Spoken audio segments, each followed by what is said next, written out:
আমি যখন কাউকে উপদেশ দিচ্ছি, সমস্যা হলো মাঝে মাঝে আমি এটা ভেবে ফেলি যে আমি তার চেয়ে উত্তম, আমি ভাবি তার থেকে আমি ভালো, তাই তার আমার উপদেশের দরকার। আর এটা বেশ বড় সমস্যা, বিশেষ করে আপনি যখন উপদেশ দিতে অভ্যস্ত হয়ে পড়েন। আপনি যে ভেবে বসেন আপনি অন্যদের চেয়ে অনেক ভালো। শুনুন, আমার কাছে এই মাইক আছে, 18টা ক্যামেরাম্যান আমার দিকে ক্যামেরা তাক করে রেখেছে, কিন্তু এইসবের কোনো মূল্য আমার কাছে নেই। আমি কোনো অংশে আপনাদের চেয়ে উত্তম নই, আর আপনিও আমার চেয়ে উত্তম নন। শুধু আল্লাহই বলতে পারেন কে কার চেয়ে উত্তম, শুধুমাত্র আল্লাহ জানেন। এসব কোনো মর্যাদার মানদণ্ড নয়, তা হতে পারে না। আল্লাহ কি বলছেন? ইন্না রব্বাকা হুয়া আ'লাম বিমান দাল্লা আন সাবিলিহি ওয়া হুয়া আ'লামু বিল মুহতাদিন। আপনার রব, তিনিই একমাত্র জানেন কে পথ হারিয়েছে, কে পথ ভ্রষ্ট হয়েছে সঠিক পথ থেকে। আল্লাহ ভালো জানেন আমি বিপথে আছি না আপনি। আমি তো এটাও জানি না আমি নিজে সঠিক পথে আছি কিনা, এতটুকু জ্ঞান আমার নেই। আপনাকে পথ নির্দেশনা দেওয়ার আগে আমার বুঝতে হবে আল্লাহ একমাত্র জানেন আমার মর্যাদা কতটুকু। আল্লাহ একমাত্র জানেন আমার মর্যাদা কতটুকু, আমার আসল অবস্থান কোথায়। তো আমাকে আল্লাহর সামনে নত থাকতে হবে অন্য কাউকে উপদেশ দেওয়ার আগে। আমি কখনো বলি না সুবহানাল্লাহ, এই লোকগুলো পুরোপুরি বিভ্রান্তির মধ্যে আছে, আমার এদেরকে সাহায্য করতে হবে। এটা ভাববার আগে একটু থামুন, আমি তো নিজের অবস্থান কোথায় তাও জানি না। আর দ্বিতীয়ত, যখন কাউকে উপদেশ দিচ্ছেন অথচ তারা আপনার কথা শুনছে না, তারা সেভাবে পরিবর্তিত হচ্ছে না যেভাবে আপনি চাইছেন, তাদের কোনো রূপান্তর দেখা যাচ্ছে না, এর মানে কিন্তু এই না যে তারা পথভ্রষ্ট। হয়তো কোনো বীজ বেড়ে উঠছে কিন্তু আপনি তা দেখতে পাচ্ছেন না। তবে আল্লাহ জানেন ভিতরে কি হচ্ছে, আমরা শুধু জানি বাহিরে কি হচ্ছে। আর বাহিরেরটা দেখি আমরা অধৈর্য হয়ে পড়ি, আর ভিতরে কি হচ্ছে সে ব্যাপারে কোনো খেয়াল করি না। আর আপনাদের প্রতি এটা আমার শেষ মন্তব্য, এই কথা দিয়ে আজ শেষ করতে চাই, কারণ এটা এই উম্মতের সবচেয়ে গুরুত্বপূর্ণ সমস্যাগুলোর একটি। আজকের এই উম্মতের সবচেয়ে বড় সমস্যা হলো জ্ঞানের অভাব। এই অভাবের উপস্থিতি বোঝা যায় যখন আমরা বাহ্যিক দিক দেখে ব্যতিব্যস্ত হয়ে পড়ি, অথচ অন্তর্গত বিষয়গুলো নিয়ে ভাবি না। এমনকি ইসলামিক কর্মকাণ্ডেও না। একটা ছেলে খুব ভালো কারণ সে সম্পূর্ণ কোরআন মুখস্থ করে ফেলেছে, কিন্তু এটা তো বাহ্যিক বিষয়। একজন ভালো মানুষ সেই যার অনেক ইলম আছে, এটাও তো বাহ্যিক বিষয়, অন্তর্গত বিষয় নয়। আপনার অনেক ইলম থাকা সত্ত্বেও আপনি একজন জঘন্য মানুষ হতে পারেন, এটা সম্ভব, তাই না? আপনি হতে পারেন একজন হাফিজ, কিন্তু আল্লাহ আর রাসূলের ব্যাপারে আপনি এক বিন্দু পরোয়া করেন না। সম্ভব এটা? অবশ্যই। কেউ হাফিজ হলেই যে সে ভালো মানুষে পরিণত হয় এমনটা নয়। হিফজ খুবই গুরুত্বপূর্ণ, আমার সন্তানরাও হিফজ চর্চা করে, কিন্তু হিফজ এই সমীকরণের খুবই ক্ষুদ্র একটা অংশ। আমাদের আগে অন্তরের সমস্যা দূর করতে হবে, এটাই সবচেয়ে গুরুত্বপূর্ণ বিষয়। অন্য সব কিছুর চাইতেও এর গুরুত্ব বেশি। কিছু মানুষ বলে যতক্ষণ না তোমার অনেক ইলম অর্জন হবে তুমি আল্লাহর কাছে কিছুই না। আমি তাদের বলি আমি জানি না আপনি কোন কোরআন পড়েছেন, কারণ এটা সেই কোরআনের শিক্ষা নয় যেটা আমি পড়েছি, এটা সেই কোরআনের বাণী নয়। রাসূলুল্লাহ সাল্লাল্লাহু আলাইহি সাল্লাম কোরআন তেলাওয়াত করছিলেন, আর সে সময় কিছু জিন সে পথ দিয়ে যাচ্ছিল। আপনারা জানেন গল্পটা? রাসূল সাল্লাল্লাহু আলাইহি সাল্লাম কোরআন পড়ছিলেন আর কিছু জিন সে পথ দিয়ে যাচ্ছিল। তারা যখন কোরআন শুনতে পেল তখন বলল, এই চুপ, এটা কি শুনতে পাচ্ছি? যখন সম্পূর্ণ তেলাওয়াত শেষ হলো তারা তাদের জাতির নিকট ফিরে গেল এবং দাওয়াত দিতে শুরু করলো। কতটুকু সময় ধরে জিন জাতি কোরআন শুনেছিল? কয়েক মিনিট। তারা কি তাফসিরের উপর কোনো ডিগ্রি পেয়েছিল কোনো ডিগ্রি? তারা তাজবিদের ইজাজা পেয়েছিল কোনো প্রতিষ্ঠান থেকে? এই জিনেরা কোরআন শিখেছিল কতক্ষণের জন্য? অল্প কয়েক মিনিটের জন্য। অথচ এরপরে কি হলো? তারা তাদের স্বজাতির কাছে ফিরে গিয়ে তাদের আল্লাহর কিতাবের প্রতি আহ্বান জানানো শুরু করলো। আর তাদের দাওয়া এতটা চমৎকার ছিল যে আল্লাহ তা কোরআনের অংশ পরিণত করেছেন। আমরা এই কোরআনেই তাদের উক্তি পেয়েছি। এই জিনেরা কে উলামা, ফুকাহা? না, এরা সাধারণ জিন, তাদের প্রজাতির সাধারণ সদস্য। কিন্তু জানেন আল্লাহর কাছে তাদের অসাধারণ হওয়ার কারণ কি? তাদের আন্তরিকতা। আমরা ধর্মকে জটিল করে দিতে পছন্দ করি, কিন্তু আল্লাহ তার দ্বীনকে সহজ করতে পছন্দ করেন।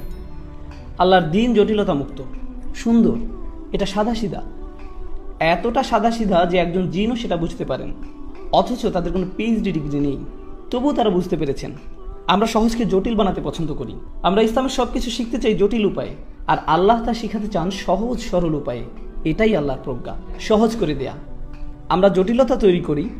কেউ কোরআন পড়ছে আর আমরা তাকে গিয়ে জিজ্ঞেস করি, আপনি কোথা থেকে ইজাজা পেয়েছেন? এটা কি হাফস আল আসিম নাকি ওয়ার্শ? আপনার তো কলকলা আরও লম্বা হওয়া উচিত ছিল। মাথ ঠিক করতে হবে। এরপর আপনি 3 বছর অতিবাহিত করবেন তাজবিদ শিখতে, অন্য সব কিছু বাদ দিয়ে। আপনি এই শিক্ষাকে কঠিন করেছেন। অতীতে কখনোই এমনটা হতো না, কখনোই না। আমরা দিন শিক্ষা কঠিন করে ফেলেছি। কেউ এসে বললো আমি একজন মুসলিম। তাই নাকি? আপনি মুসলিম? আপনার আকিদা কি? আমার আকিদা আমি একজন মুসলিম। কিন্তু আপনি কি বিশ্বাস করেন? লা ইলাহা ইল্লাল্লাহ। না মানে আকিদার উপর কোন বইটা পড়েছেন? আমি তো কোনো আকিদার বই পড়িনি, আমি কেবল জানি আল্লাহ এক সত্তা। না ভাই, আপনার আকিদা শিখতে হবে, আপনাকে এর গভীরে যেতে হবে, গভীরভাবে বুঝতে হবে। থামুন, কিছুটা পিছের দিকে ফিরে যাই। ইব্রাহিম আলাইহিসসালাম, কোরআনে তার ব্যাপারে কি বলছে শুনুন। তা কি কঠিন নাকি সহজ? সহজ। অথচ আমরা কি পছন্দ করি? সবচেয়ে সহজ জিনিসটাকে কঠিন করে দেয়া। আমরা এটা করতে খুবই ভালোবাসি। আমি বলছি না যে আকিদা পড়বেন না। যারা তালাবুল ইলম, যারা মুতামাইয়িজ হবেন, যারা এসব ক্ষেত্রে শিক্ষার্থী হবেন, অবশ্যই আপনারা এসব পড়বেন। কিন্তু সাধারণ মানুষদের ছেড়ে দিন, তাদের জন্য এসব সহজ করে দিন। কারণ ইব্রাহিম আলাইহিসসালাম দিনকে সহজ রেখেছিলেন, সালিহ আলাইহিসসালাম সহজ রেখেছিলেন, ঈসা আলাইহিসসালাম সহজ রেখেছিলেন আল্লাহর প্রেরিত মানবতার শ্রেষ্ঠ শিক্ষক, সবচাইতে সেরা শিক্ষক আমাদের নবীগণ। আর তাদের শ্রেষ্ঠ কথাগুলোই কোরআনে স্থান পেয়েছে। আপনি ঈমান শিক্ষা দেওয়ার জন্য আল্লাহর বইয়ের চেয়ে ভালো বই পাবেন না, তা সম্ভব নয়। অথচ আল্লাহ ইসলামকে সহজ রেখেছেন আর আমরা কঠিন করে ফেলেছি। আল্লাহে আমরা তা করি। আমরা মানুষের প্রতি নির্দয়, অথচ আল্লাহ ক্ষমাশীল। একদম শেষে আমি যেই ধারণা শেয়ার করতে চাই তা হলো আমাদের কোনো ভারসাম্য নেই। আমরা যেভাবে ইসলামকে মানুষের সামনে তুলে ধরি, এতে করে মুসলিমদের জন্য ইসলাম পালন করা কষ্টকর হয়ে দাঁড়িয়েছে। অনেক মুসলিমের ধারণা তারা সব কাজে আল্লাহর অবাধ্যতা করছে আর আল্লাহ শুধু তাদের শাস্তি দিবেন। আল্লাহ সব সময় তাদের উপর রেগে আছেন। অথচ আল্লাহ নিজেই বলছেন মা ইয়াফআলুল্লাহু বিআযাবিকুম। আল্লাহ তোমাদের শাস্তি দিয়ে কি করবেন? আল্লাহ আপনাদের শাস্তি দিতে চান না। আমাদের আবার এই দিনের রহমতের কথা প্রচার করতে হবে, এই কিতাবের রহমতের বাণী প্রচার করতে হবে, এই বৃষ্টির বর্ষণ হতে হবে। আবার বৃষ্টি আল্লাহর রহমতেরই এক নিদর্শন, তাই না? তাই কোরআন আল্লাহর প্রেরিত রহমত। শেষ বক্তব্য, কোরআন কিভাবে আমাদের জন্য রহমত সে ব্যাপারে কিছু বলি। কোরআন কিভাবে আমাদের জন্য রহমত সে ব্যাপারে কিছু বলি। আমি কাতারে সূরা আর রহমান নিয়ে কথা বলেছিলাম। এখানে শুধু একটা জিনিস শেয়ার করব, শুধু একটা বিষয়। আজকে ফিরে যাওয়ার সময় এই কথাটা ভাবতে থাকুন। সূরা আর রহমান শুরু হয়েছে আর রহমান দিয়ে। এটা আল্লাহর খুবই সুন্দর একটা নাম, তাই না? এটা আল্লাহর সেই নাম যাতে ভালোবাসা আছে, যাতে স্নেহ আছে। আল্লাহর সেই নাম যা রাহম শব্দটার সঙ্গে সম্পর্কিত। কত সুন্দর নাম আল্লাহর। বোস্টনে এক মেয়ে এসে আমাকে বলল আমি ইসলাম ধর্ম ছেড়ে দিয়েছি। আমি জিজ্ঞেস করলাম কেন ছেড়ে দিয়েছেন? মেয়েটা বলল সূরা আর রহমানের জন্য। আমি বললাম কেন? সূরা রহমান আপনার কি ক্ষতি করেছে? সে বলল সূরা রহমানে আল্লাহ শুরু করেছেন আর রহমান দিয়ে। তিনি বলছেন তিনি ভালোবাসেন, প্রতিপালন করেন, ক্ষমা করেন। অথচ সূরার মাঝখানে তিনি দোজখ নিয়ে কথা বলতে শুরু করলেন। কিভাবে মানুষ সেখানে পুড়তে থাকবে, কিভাবে মানুষকে টর্চার করা হবে, কিভাবে আল্লাহ যিনি কিনা ভালোবাসাপূর্ণ রহমতদাতা, তিনি কিভাবে মানুষকে টর্চার করেন, তিনি কিভাবে এটা করতে পারেন। আর আমার তার সাথে দীর্ঘ কথোপকথন হয়েছে এই নিয়ে। আমি শুধু একটা কথা বলতে চাই, সূরা রহমানে জাহান্নামের যে বর্ণনা দেয়া হয়েছে তার সম্পূর্ণ কোরআনের সবচেয়ে ভয়ঙ্কর বর্ণনাগুলোর একটি। এই বর্ণনা রেটেড, এতে থাকা গ্রাফিক শব্দের কারণে এবং অত্যাধিক ভয়ঙ্কর বিষয়বস্তুর জন্য। আপনি শুনতে পাবেন এখানে জীবন্ত মানুষকে গরম পানিতে ফুটানো হচ্ছে। যখন তাদের ফুটানো হচ্ছে তারা অন্য পাশে থাকা আগুনের দিকে তাকিয়ে বলবে বোধহয় আগুনে পোড়া এর থেকে ভালো। তারা ফুটানো পানি থেকে পালিয়ে আগুনের কাছে যাবে। আগুন তাদের পুড়িয়ে ফেলে তারা ফুটন্ত পানির দিকে তাকিয়ে বলবে না, আমি ফুটন্ত পানিতে যাব। ও আল্লাহ, কি ভয়ঙ্কর! এই বর্ণনা শুনে আপনি কি ভয় পেয়েছেন? ভীত হয়েছেন একটু? কারণ আমি শুনে যথেষ্ট ভীত হয়েছি। আর যেই মাত্র আপনি ভয় পেলেন, আল্লাহ কি বলছেন? ওয়ালিমান খাফা মাকামা রাব্বিহি জান্নাতান। যে তার রবের সামনে দাঁড়াতে ভয় করলো তাকে 2টি জান্নাত দেয়া হবে। আপনাকে ভয় দেখানোর মূল উদ্দেশ্য ছিল নিশ্চিতভাবে আপনাকে জান্নাত প্রদান করা। এটাই ছিল মূল উদ্দেশ্য। তিনি আপনাকে ভয় দেখালেন আর তারপর বললেন ভয় পেয়েছো? আচ্ছা, তোমার জন্য 2টি জান্নাত। সুবহানাল্লাহ। যখন তিনি আপনাকে ভয় দেখান এর বদলে ভালো কিছু উপহার দিলেন। আল্লাহ হলেন এমন, কিন্তু আমরা এমন না। আমরা শুধু মানুষকে ভয় দেখাতে ভালোবাসি, মানুষকে নেতিবাচক কথা বলতে পছন্দ করি। এই সময়টা এই উম্মতের জন্য এক বিষণ্ণ সময়। এই উম্মতের এখন প্রয়োজন ইতিবাচক বার্তা, আর এর জন্য আল্লাহর কিতাবের চেয়ে ভালো বার্তা নেই। যা শুরু হয়েছে আলহামদুলিল্লাহ বলে। এই শব্দ আলহামদুলিল্লাহ এর মানে হলো আমরা আল্লাহর প্রতি কৃতজ্ঞ। আমরা আল্লাহর সমাদর করি সব কিছুর জন্য। সময় যতই খারাপ থাকুক না কেন আমরা ইতিবাচক থাকবো, কারণ প্রত্যেক নামাজ আমরা শুরু করি আলহামদুলিল্লাহ বলে, যার মানে হলো আমাদের অবশ্যই ইতিবাচক হতে হবে। আমরা বিষণ্ণ হলে চলবে না, নেতিবাচক হলে চলবে না, রাগান্বিত হলে চলবে না, জাজমেন্টাল হলে চলবে না। আমাদের কৃতজ্ঞ এবং ইতিবাচক হতে হবে। এটাই আল্লাহর কিতাবের বার্তা। আমাদের এই জ্ঞানকে মনে ধারণ করতে হবে। আমি দোয়া করি আল্লাহ আজ্জা ওয়া জাল্লা আমাদের উপকৃত হওয়ার এবং অন্যদের উপকার করার ক্ষমতা দিন তার কিতাবের প্রজ্ঞা হতে। আর আমি দোয়া করি যেন আল্লাহ সকলকে এই যোগ্যতা দিক যাতে আমরা অন্যদের জন্য দৃষ্টান্ত হতে পারি এই কিতাবের বাণী তুলে ধরার ক্ষেত্রে, নবী সাল্লাল্লাহু আলাইহি সাল্লামের রেখে যাওয়া সুন্নাত প্রতিষ্ঠার ক্ষেত্রে। সবশেষে আমি একটা অ্যানাউন্সমেন্ট করতে চাই, এটা বলেই এই সন্ধ্যার আলোচনা শেষ করব ইনশাআল্লাহ।